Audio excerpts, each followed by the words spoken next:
Hello Porpenians, maayong adlaw kanatong tanan. So, mag-explain ta about sa ato ang 5 years data savings program versus sa ato ang 4PMSI Damayan, no?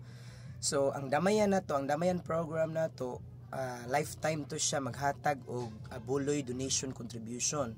Mintras nga membro ka og dunay mamatay, mohatag ka for a lifetime nga buhi pa ka kay ang atong kapunungan, ang ato ang Damayan, o damay man ta kung dunay mamatay. No, mauna ang ato ang 4PMSI Damayan program. Unya gawas ana ang atong 4PMSI Damayan program dili pwedeng mapagamit ang serbisyo. No, so dili pwedeng mapagamit ang serbisyo kung kinsa ang membro siya lang ang maka-avail, no?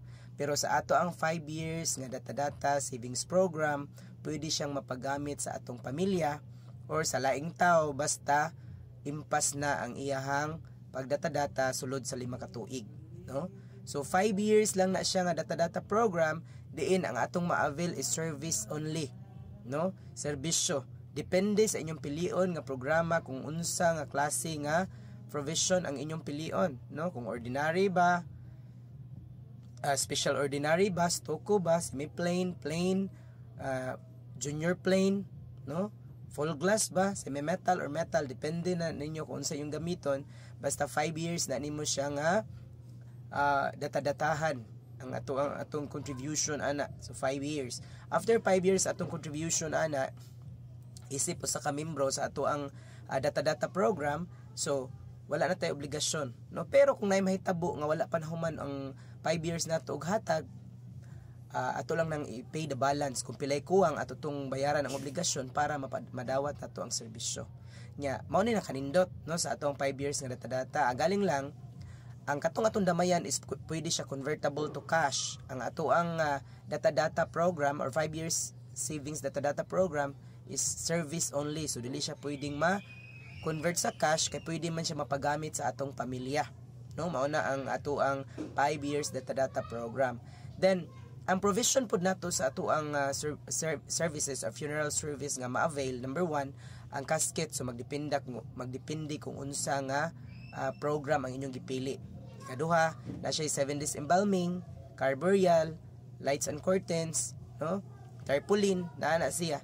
Ang libre na to ana sa distance or travel is only 5 kilometers, no? So mo beyond na ta sa 5 kilometers, ang tagtungod mo na sila extra service charge, no, nga i-compute sa ato ang office kung pila ang iyahang additional ana, no? Nya mo extend pug pila ka adlaw sa embalsamar na sa additional na siya kay other services naman na, no? So dapat ato nang masayran unsay kalainan sa atong 4PMSI Damayan program ug ang ato ang 4PMSI 5 years data savings program para nga ato na siyang ma-concise. Now, ang importante ani ang atong 5 years nga data program is assignable, transferable, no? Pwede siyang mapagamit, no? Pwede siyang mapagamit unya basta importante i-pay the balance lang. And then the funeral cost, lahi na ang cost sa member, lahi na kung i-direct, no? So buti pasabot dili pwede nga katong sa atong 5 years mautoy kung naay mo kuha na to direct, mautoy presyo dili. So lahi siya nga computation sa cost sa atong funeral service, no? So mahinaot ko nga inyo nang masabtan, o mahinaot ko nga inyo na i-share nga to sa inyong mga kaila kay kining 5 years data savings program sa atong 4PMSI dako kay nigtabang, no? Kay ngano man mahal na kairon ang mga serbisyo kung mopalita, so mas may moapiltas kapunungan ni 4PMSI para maka-save ta, no, sa gastuhan panahon nga dunay moabot sa nga emergency sa atong pamilya. Nya nindot pug kaayo kay naa siya discount sa tambal, discount sa check-up, discount sa laboratory ug uban pa mga benefits nga madawat sa usa ka membro isip usa ka membro ni 4PMSI. Daghang salamat and to God be the glory.